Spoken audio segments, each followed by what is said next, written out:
All guys, good evening. आज हम आपके बीच में कंप्यूटर में टैली में लेजर का क्या कार्य है, जो कल हमने थ्योरेटिकल पढ़ा था, आज हम उसका प्रैक्टिकल में उसका अध्ययन करेंगे।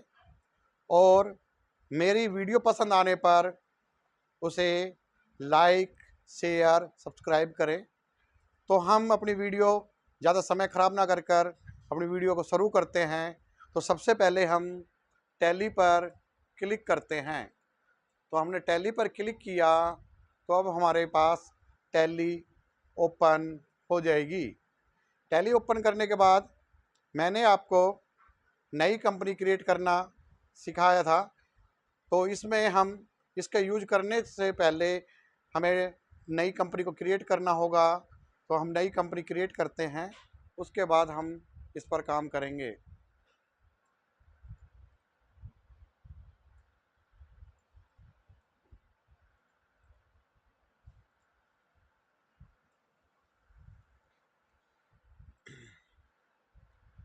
तो अब आपके सामने टैली ओपन हो गई है।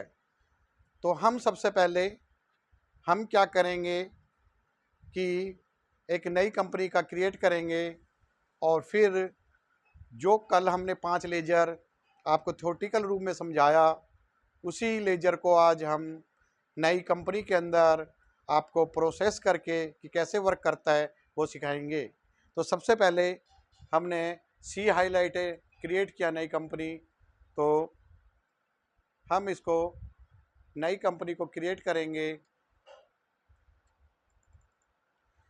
तो सबसे पहले हम यहाँ कोई भी नाम डालते हैं, उस नाम को, जैसे हीरो होंडा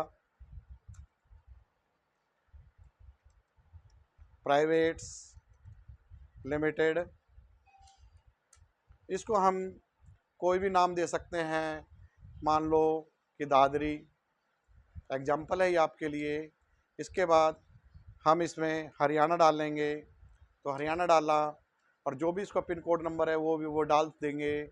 उसके बाद ईमेल आईडी है तो ईमेल आईडी डाल सकते हैं। इसके बाद यहाँ नोई रहेगा और जो भी आपका लोकल सेल टैक्स नंबर है, इंटर सेल टैक्स नंबर है, इनकम टैक्स नंबर है यहाँ। और हम सबसे पहले अकाउंट्स ओनली पे ही काम करेंगे। तो यहाँ पर 1/4/2023 और यही हमारा बुक का बिगनिंग का टाइम होगा। अभी हम इसमें पासवर्ड नहीं डालते हैं, आगे हम इसमें पासवर्ड डाल के इसका अध्ययन करेंगे। तो एक्सेप्ट हम यस कर देते हैं, एंटर मार देते हैं, तो आपकी नई कंपनी क्रिएट हो गई। तो कल हमने ये कहा था कि कंपनी क्रिएट होने के बाद दूसरा प्रोसेस उसका किस चीज़ का होता है। तो दूसरा प्रोसेस आपका लेजर का होता है। कल मैंने आपको समझाया था। आप ऊपर स्क्रीन में देख सकते हैं कि मास्टर के अंदर अकाउंट इन्फॉर्मेशन। तो अकाउंट इन्फॉर्मेशन में जो कल मैंने आपको बताया था कि ग्रुप, लेजर, वाउचर टाइप और क्विट्स। तो मैंने आपको कहा था कि ग्रुप, लेजर दोनों एक ही चीज़ है। जैसे ही कहा ग्रुप भी है वो सब एक लाइक लेजर। तो हम ग्रुप पर समय वह ज़्यादा ना कर उसे लेजर पर काम करेंगे। तो हम इसको एल करेंगे। तो एल करते ही फिर हमें सी क्रिएट। तो सर, और हमारा ये लेजर ओपन हो गया।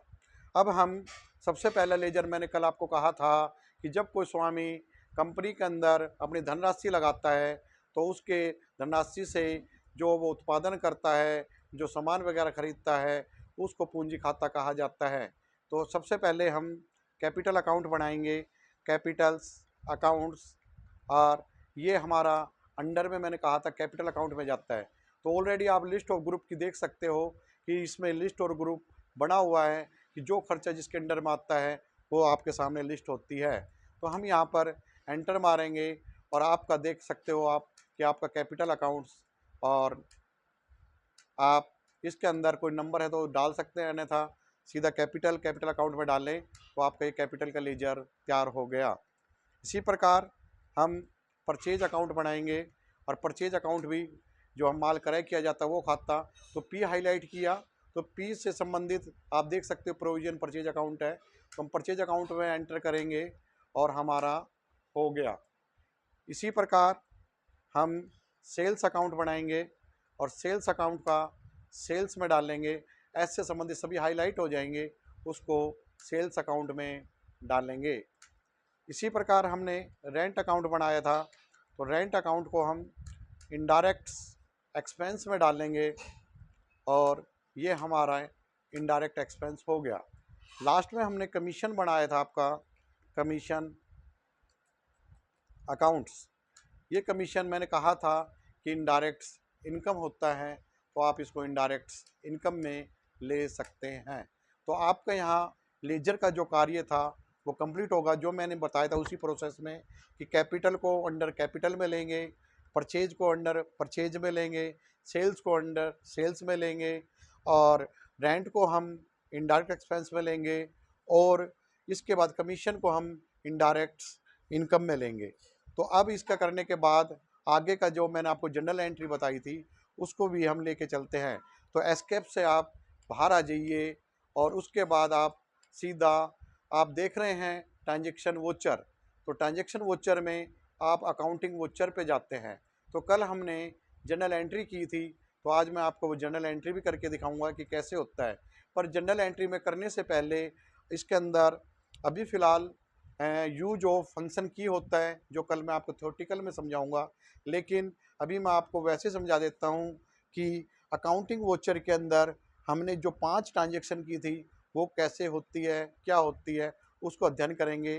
तो हम सीधा अकाउंटिंग इंफॉर्मेशन पे जाएंगे, अकाउंटिंग वोचर पे जाएंगे और उस पर एंटर मारेंगे। तो मैं आपको ये कहना चाहूँगा कि जब हमारे पास कैश ऑलरेडी है और उसके बाद हम जैसे हमने उसकी जो ट्रांजैक्शन की थी कैपिटल की, तो कैपिटल की एंट्री क्या की थी मैंने कि cash account debit to capital. जब आपका कैश डेबिट में होता है तो आप F6 का यूज करते हैं, तो आप फंक्शन की F6 यूज करेंगे। तो हमने उस समय एंट्री की थी cash account debit to capital. तो हम जो जब हम जर्नल एंट्री करते हैं तो जो लेजर बनाते हैं वो ऑटोमेटिक अपने आप आ जाएंगे। तो जैसे मैंने cash account debit to capital, जो टू में है वो ही लिखा जाता है, तो टू में मैंने लिखा था कैपिटल, तो सी किया। तो आप स्क्रीन में देख सकते हो capital account, commission account, purchase account, rent account, sales account. तो आप ये देखो कि हमने यही 5 लेजर बनाए थे। तो ग्रुप तो अधिकतर बहुत ज़्यादा होते हैं, लेकिन लेजर आप जो आपको आवश्यकता होती है उसका हम लेजर क्रिएट कर लेते हैं। तो हमने कल आपको जैसे थ्योरेटिकल में पढ़ाया कैपिटल अकाउंट्स, परचेज अकाउंट्स और commission accounts, rent accounts, sales accounts. तो हम इसको लेजर पे भी जाके चेक कर सकते हैं कि हम ये लेजर बने या नहीं बने। तो इसके लिए आप क्या करते हैं, तो सबसे पहले आप इसमें डिस्प्ले पे जाएं और डिस्प्ले पे जाने के बाद इसके अंदर हम अकाउंट्स बुक पे जाएंगे दोबारा। तो सेकंड समझ लो आप कि कैसे, पहले हम फर्स्ट टाइम डिस्प्ले पे गए, डिस्प्ले के बाद अकाउंट्स बुक पे गए, अकाउंट्स बुक के बाद लेजर पे गए। तो आप स्क्रीन में देख सकते हो कि capital accounts, commission accounts, profit loss accounts, purchase accounts, rent account, sales account. मैं आपको कहना चाहूँगा कि कैश ऑलरेडी इसके अंदर बना हुआ होता है, तो जो भी आप लेजर बनाते हो वो यहाँ लेजर के अंदर आपका शो करेगा। तो इस प्रकार आपने जो बनाए हैं वो आप डिस्प्ले पे देख सकते हो कि ये कि कैश ऑलरेडी का आपका अकाउंट बना होता है। बाकी आप जो बनाएंगे प्रॉफिट लॉस अकाउंट तो कैश का ऑलरेडी बना होगा, और बाकी आपने 5 बनाए, इसमें 7 शो कर रहे हैं, देख सकते हैं दोबारा स्क्रीन पर, capital, cash, commission, profits, purchase, rent और सेल्स। तो 5 आपने बनाए और 2 ऑलरेडी इसमें बने हुए हैं। इसी प्रकार एक्सेप्ट से बाहर हो जाइए और उसके बाद हमने जो जनरल एंट्री करनी थी वो करके दिखाएंगे अकाउंटिंग वोचर। तो मैंने कहा था जो फर्स्ट एंट्री की थी हमने cash account debit to capital, तो टू कैपिटल में लेके चलेंगे और कैपिटल हमने ली थी 2 लाख रुपए। तो हम 2 लाख रुपए लिया, तो बाय यहाँ कैश, तो कैश का तो हमने नहीं बढ़ाया था क्योंकि कैश का ऑलरेडी बना होता है। तो हमने यहाँ 2 लाख रुपए लिखा। तो यहाँ जो हमने जनरल नरेशन भी लिखी थी, being business started with cash. तो जनरल एंट्री से ये पता, ये जो आप नरेशन लिखते हो इससे ये पता लग सकता है कि आपने एंट्री किस बेस पे की गई है, उसका क्या मेन फंक्शन है, किसके अकॉर्डिंग की गई है, आपको सारा ये आपको दर्शाता है। तो आपकी फर्स्ट एंट्री हो गई। अब हम सेकंड एंट्री, जब पैसा आता है तो F6 में करते हैं, और जब पैसा जाता है तो F5 करते हैं। तो हम F5 की यूज की कल मैं आपको एक एक की बताऊंगा कि थ्योरेटिकल में। अभी फ़िलहाल हम 5 एंट्री को समझाता हूँ कैसे करते हैं। तो हमने कोई माल खरीदा तो हमारा श्योर है कैश जाएगा। जब कैश जाएगा तो हमारा एक तरह का खर्चा है, तो F5 में करेंगे। तो F5 में क्या करेंगे, परचेज। तो परचेज हमने जैसे कि 50,000 रुपये का माल खरीदा, तो 2 में कैश। तो हमने यहाँ कैश किया, तो हम नरेशन लिख सकते हैं कि being purchase goods with cash. तो हमने ये सेकंड ट्रांजेक्शन को कंप्लीट कर लिया। अब थर्ड हमने की थी cash account debit to sales. तो इससे सेल्स करने से क्या होगा, कैश आएगा। तो कैश आएगा तो आप इसको F6 को यूज करेंगे। तो 2 में हम वो सेल्स डालेंगे, और यहाँ हम करते हैं 80,000। तो हम यहाँ कैश किया और 80,000। तो यहाँ पर नरेशन लिख सकते हो, being sold goods with cash. तो हम ये आपकी जर्नल एंट्री हो गई। इसी प्रकार हमने rent account debit to cash की एंट्री की थी। हम किराया देते हैं तो वही खर्चा है हमारा।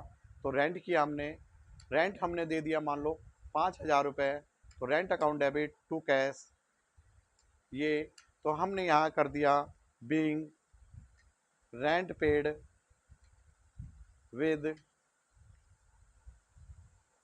कैश। तो आपकी ये 4 ट्रांजेक्शन कंप्लीट हो गई। 6 एंट्री में किसी मालिक ने हमें बोनस के रूप में या अपना टारगेट पूरा करने पर अतिरिक्त कमीशन दिया, तो हमारे लिए पैसा आ रहा है। तो F6 करेंगे, तो cash account debit to commission. तो हम इसमें कमीशन हमें दिया मान लो 2,000 रुपये। तो यहाँ पर कैश का क्लिक किया और यहाँ पर करा बीइंग कमीशन रिसीव्ड्स विद कैश। तो अब आपने ये पांचों हमने में जर्नल एंट्रियाँ की। अब ये जर्नल एंट्री करने के बाद जितनों से हमारे पास कैश आया और जितने से हमारा कैश गया उसकी हम डिटेल देख सकते हैं। तो हम इसकी कैश की डिटेल कैसे देखते हैं, सीधा हम यहाँ पर डिस्प्ले पे गए। डिस्प्ले के बाद हम अकाउंट्स बुक पे गए और कैश और बैंक बुक। तो आप देख सकते हैं आपका कैश बुक बन चुकी है Alt F1 डिटेल्स चेक करने के लिए। तो अब आप देखिए इसके अंदर आपने फर्स्ट ट्रांजेक्शन की थी 2 लाख रुपए की, तो आपका 2 लाख रुपए की रिसिप्ट थी। इसके बाद आपने परचेज किया, तो आपने 50,000 की परचेज थी आपके पास, और आपने फिर 80,000 रुपये का फिर आपने माल बेचा, तो डेबिट में 80,000 रुपये। रेंट पे आपका 5,000 रुपये था, और इस प्रकार कमीशन आपका 2,000 रुपये का था। तो इसमें आप देख सकते हैं आपकी कैश बुक तैयार हो चुकी है कि कैश बैलेंस आपके पास 2,82,000 हुआ, और क्रेडिट में आपका जो खर्चा जो आपका आया पैसा वो केवल आपके पास 55,000 रुपये आया। तो 2,82,000 less than 55,000 equal closing balance आपका कैश बुक का 2,27,000 रुपये आ गया। तो आप देख सकते हैं कि आप कैश बुक तैयार हो चुकी है। बाकी हम आगे आपका profit loss account, balance sheets, इसी प्रकार सभी थ्योरेटिकल, पहले थ्योरेटिकल हल करेंगे, उसके बाद हम उसको प्रैक्टिकल करेंगे। तो आज अगर आपको ये वीडियो पसंद आती है तो सभी से मेरा अनुरोध है कि उसको लाइक से सब्सक्राइब करें। राजेश खिच्ची का धन्यवाद।